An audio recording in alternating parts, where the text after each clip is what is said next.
کوئی کرتبہ کے کھنڈر جا کے دیکھے، مساجد کے زیر و زبر جا کے دیکھے، جلال ان کا کھنڈروں میں یوں تھا چمکتا کہ ہو خاک میں جیسے کندن دمکتا۔ معلومات کا خزانہ حاصل کرنے کے لیے اس چینل کو سبسکرائب کر کے گھنٹی کے بٹن کو دبا دیں تاکہ سب سے پہلے آپ کو بہت اچھی معلومات مل سکیں۔ مسجد قرطبہ اسپین میں خوبصورت ترین مسجد ہے جو مسلمانوں کی عظمت رفتہ کی ایک خوبصورت مثال ہے۔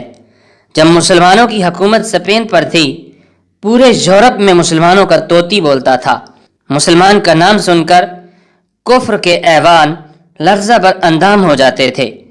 800 سال تک مسلمانوں کی حکومت کا ڈنکا بجتا رہا اور آج اس مسجد کے اندر ایک چرچ بنا ہوا ہے جہاں دن رات کفر و شرک کی فضا قائم ہے۔ مسلمانوں کی آپس کی لڑائیاں، دین کی نفرت، فرقہ واریت کی نفرت، سیاست کی نفرت، قومیت کی نفرت، صوبوں کی نفرت، شہروں کی نفرت اور زبان کی نفرت نے مسلمانوں کو پستی کی گہرائیوں میں پھینک دیا۔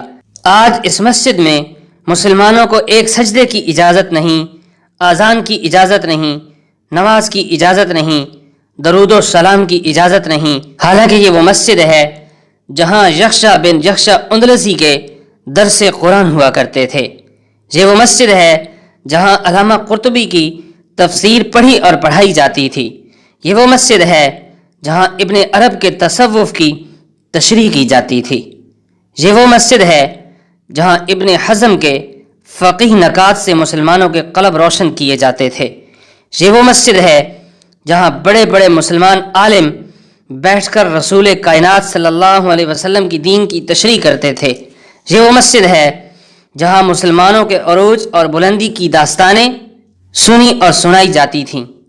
یہ وہ مسجد ہے جہاں دین اسلام کی تبلیغ اور اشاعت کے مشورے کیے جاتے تھے۔ یہ وہ مسجد ہے جہاں سے پوری دنیا میں اسلام کیسے پھیلے اس کے مشورے کیے جاتے تھے۔ یہ وہ مسجد ہے جہاں بیٹھ کر ساری دنیا کے کافروں کو جہنم سے بچا کر جنت میں لے جانے کی بات کی جاتی تھی۔ مسلمان سکالرز اس مسجد میں بیٹھ کر اپنے علمی ذوق کی پیاس بجھاتے تھے۔ اس مسجد میں ہزاروں لوگ پیغمبر کائنات صلی اللہ علیہ وسلم کے فرامین کو سیکھتے اور سکھاتے تھے۔ اس مسجد میں لوگوں کا جمع غفیر اللہ کے سامنے سر تسلیم خم کرتا تھا۔ اس مسجد میں انسانیت محبت الہی میں آنسو بہاتی تھی۔ یہ وہ مسجد ہے جہاں انسانیت محبت رسول کے لیے دم بھرتی تھی۔ یہ وہ مسجد ہے جہاں صحابہ کرام رضی اللہ عنہم اجمعین کی زندگیوں سے سبق سیکھے اور سکھائے جاتے تھے۔ یہ وہ مسجد ہے جہاں یاران رسول صلی اللہ علیہ وسلم کا فخر سے ذکر کیا جاتا تھا۔ یہ وہ مسجد ہے جہاں سے طلباء دین اسلام کے نور سے اپنے سینوں کو منور کرتے تھے۔ مسجد قرطبہ جہاں تفسیر قرآن اور تفسیر احادیث کی کرنیں پوری دنیا میں بکھیری جاتی تھیں۔ یہ وہ مسجد ہے جہاں سے نہ صرف دین اسلام بلکہ سائنسی علوم میں بھی مسلمانوں نے پوری دنیا پر اپنا لوہا منوایا ہوا تھا۔ یہ وہ مسجد ہے جہاں سے دن رات اللہ کے قرآن کی صدائیں فضاؤں میں بلند ہوتی تھیں۔ یہ وہ مسجد ہے جہاں سے روزانہ 5 مرتبہ نام خدا اور نام محمد صلی اللہ علیہ وسلم بلند ہوتا تھا۔ یہ وہ مسجد ہے جہاں سے محبت، اخوت، رواداری، عدل و انصاف اور خوشخلقی کی تعلیم دی جاتی تھی۔ یہ وہ مسجد ہے جہاں جنگ بدر اور غزوہ احد کے شہداء اور غازیوں کی کہانیاں سنی اور سنائی جاتی تھیں۔ یہ وہ مسجد ہے جہاں صدیق اکبر کی صداقت، فاروق اعظم کی عدالت، عثمان ذو النورین کی سخاوت اور حیدر کرار کی شجاعت کی بات کی جاتی تھی۔ یہ وہ مسجد ہے جہاں دین اسلام کی اشاعت کے بڑے بڑے اجتماعات منعقد کیے جاتے تھے۔ یہ وہ مسجد ہے جہاں مسلمانوں کی آپس کی محبت دیکھ کر عالم کفر ورطہ حیرت میں ڈوب جاتا تھا۔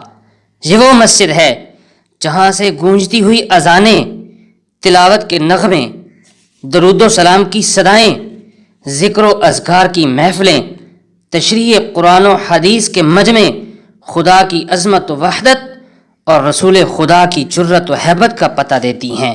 زمین کا وہ مقدس اور بابرکت حصہ جو سجدوں اور تلاوت سے منور اور مزین تھا، آج اس مسجد سے کفر و شرک کی بو آتی ہے۔ اس مسجد کی تعمیر کے دوران اس وقت کے مسلمان حاکم عبد الرحمن نے اپنی نگرانی میں اسے تعمیر کروایا تھا۔ مسلمانوں کی یادگار عبادت گاہ آج عیسائیوں کے قبضے میں ہے۔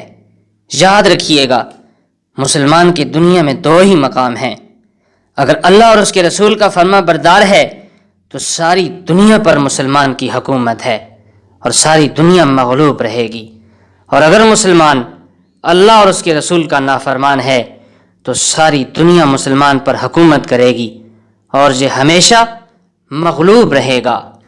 ڈاکٹر علامہ اقبال رحمۃ اللہ علیہ مسلمانوں کی عظمت رفتہ کو یاد کرتے ہوئے کیا ارشاد فرماتے ہیں؟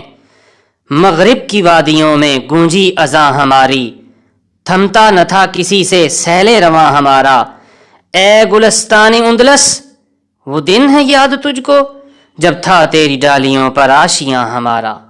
والسلام۔